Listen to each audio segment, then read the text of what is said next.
Well, as we reported here last night, Donald Trump will not have a third term in the presidency.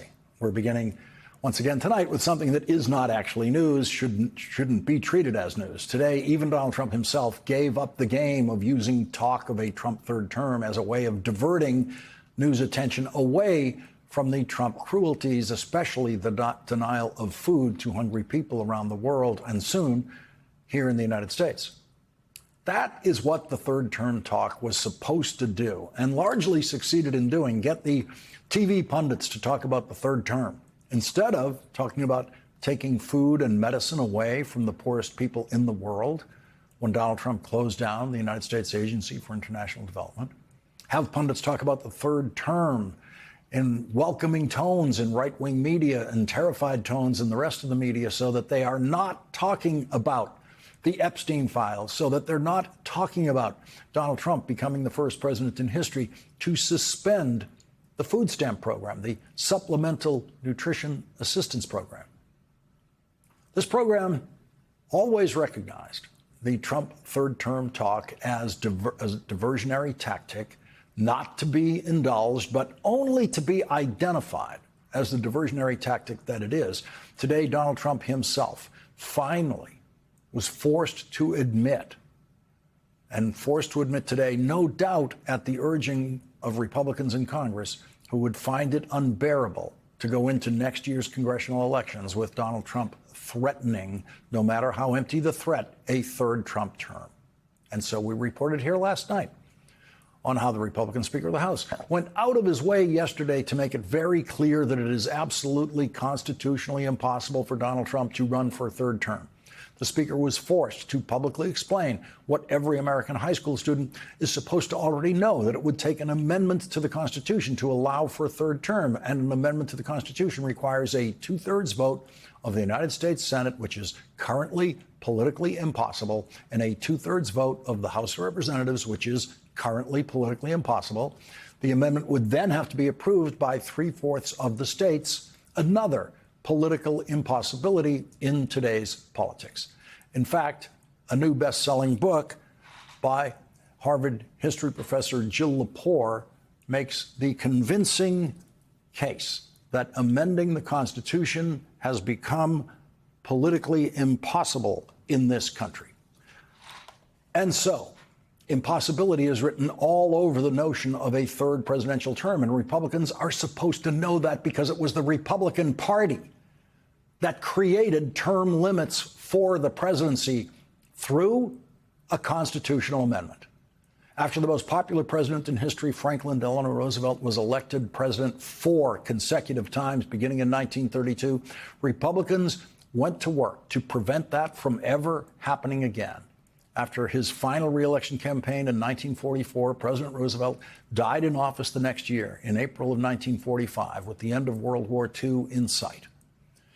Before the next presidential election, Republicans in Congress introduced an amendment creating the term limit in the presidency of 2 terms. It was passed in the House of Representatives and the Senate, with every Republican voting for it, while most Democrats voted against it. The amendment was finally ratified in 1951, which meant that every president after Franklin Roosevelt was subject to a 2-term limit, thanks entirely to Republican Party bitterness about Democrat Franklin Delano Roosevelt winning the presidency 4 elections in a row. Donald Trump knows none of that because it lives in a space called history, about which Donald Trump is functionally illiterate. Today on Air Force One, while speaking to reporters lobbing the softest of softball questions, as usual, Donald Trump was asked, "Sir, Speaker Johnson says that he told you that there's no time to amend the Constitution to allow you to serve a third term. Is that an accurate representation of the conversation you have?" Donald Trump: "I don't know. I don't want to even talk about that because, you know, the sad thing is I have my highest numbers that I've ever had." Okay, let's pause for a parenthetical on those highest numbers he's ever had. The highest approval rating Donald Trump has ever had was 49% during his first term as president, according to Gallup. His approval rating is currently 41%. In other words, like his first term, Donald Trump is carrying an approval rating that would make it impossible for him to win re-election to the presidency. Every Republican president in the history of polling has had higher poll numbers than Donald Trump has ever had. George W. Bush's top approval polling was 90%. His father before him, George H.W. Bush, reached an 89% job approval. Ronald Reagan won 49 states in his re-election campaign as a Republican president. And the Republican president who was never elected, President Jerry Ford, hit a high of 71% for his job approval rating. Richard Nixon, who left office in disgrace, won his second term by winning 49 states. General Dwight Eisenhower, who won World War II in Europe, became President Eisenhower in 1953 and had approval ratings far above Donald Trump's best day. There has never been a Republican president in the history of polling, which began in the 1930s, who did not hit much higher approval ratings than Donald Trump has ever had. Donald Trump finished his rambling response to that reporter by saying, quote, "You know, based on what I read, I guess I'm not allowed to run. So we'll see what happens." He doesn't read anything, so he doesn't mean the Constitution. The next question to Donald Trump was, Speaker Johnson says you're trolling when you talk about a third term. Are you trolling or are you serious? To which Donald Trump said, I don't think he said that. I don't think he used that term. Oh, really? The Trump 2028 cap is one of the most popular that's ever been produced. And he has a good time with that, trolling the Democrats. Yeah, Donald, he said trolling. Donald Trump's next line was also a lie. Quote, "It's a very interesting thing. I have the best numbers for any president in many years, any president." Lie, of course. And then he closed this chapter of Trump constitutional lunacy with this line. And I would say that if you read it, it's pretty clear. I'm not allowed to run. It's too bad. I mean, stupid. None of this means that Donald Trump, in his laziness and desperation for diversion, won't bring up the third term again at some point. But what it means is Republican Speaker Mike Johnson has managed to get the message through to Donald Trump that his talk about a third term could help wipe out the Republicans in next year's congressional campaigns. While Donald Trump was lying as usual to a White House press corps that didn't challenge him on any one of his lies on polling numbers or tariffs, another storm was brewing in the Trump Justice Department, where justice proved once again not to be the most important priority in a department that Donald Trump is running as an arm of his propaganda machine. Today, the Trump Justice Department placed 2 federal prosecutors on leave for telling the truth about the January 6th Capitol insurrection. Yesterday, U.S. Attorneys Carlos Valdivia and Samuel White filed a sentencing memo advocating a 27-month prison sentence for a January 6th rioter, Taylor Taranto, who was pardoned by Donald Trump for his involvement in January 6th, even though he was also facing other criminal charges after being arrested in 2023 for the possession of a gun and hundreds of rounds of ammunition while parked near President Obama's private home in Washington, D.C. on the same day that Donald Trump himself published the Obama home address on social media.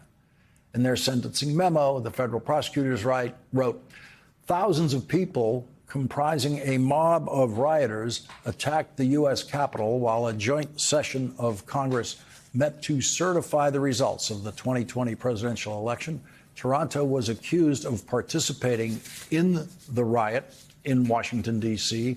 by entering the U.S. Capitol building. After the riot, Toronto returned to his home in the state of Washington, where he promoted conspiracy theories about the events of January 6, 2021. And the Justice Department has removed the sentencing memo from the docket, claiming that it was filed in error. They then refiled the memo with the offending passages removed. 2 new prosecutors have entered their appearance notice in the case. The sentencing is scheduled for tomorrow. And then there is the joyride that the most incompetent FBI director in history is having for himself on government jets thanks to the $60 million jet that Kashyap Patel gets to use for dates with his girlfriend, who lives in Nashville, according to a former FBI agent who posted the flight logs. He is the first FBI director in history to fly on the FBI director's plane with a girlfriend. He's the first one since J. Edgar Hoover not to have a wife or children. He is what Kashyap Patel, private citizen and internet ignoramus, said about his predecessor. He's doing much worse than his predecessor, FBI Director Christopher Wray. This is what he said about Christopher Wray. You ground Chris Wray's private jet that he pays for with taxpayer dollars to hop around the country. The FBI director, on the presumption that the FBI director is a competent law enforcement professional who could be called on to manage a crisis at any moment, is actually required to travel only on the jet provided for the FBI director. That is why Christopher Wray flew on that jet. That is why other FBI directors flew on that jet. But not all of them used that jet for private purposes and for private travel. And since none of them had a girlfriend to fly to on the weekends when she is singing at a wrestling match in Pennsylvania and then needs a ride home to Nashville, we can be sure that Kashyap Patel is on his way to setting a record for personal abuse of the FBI director's government plane. Kashyap Patel has picked up the nickname Keystone Cash in an homage to the Keystone Cops. The Keystone Camera Company made cameras and film and movies back in the silent movie era. And the Keystone Cops were a comically inept group of police officers who kept audiences laughing in our movie theaters back in the black and white silent movie days. But with Keystone Cash, there is never anything to laugh about.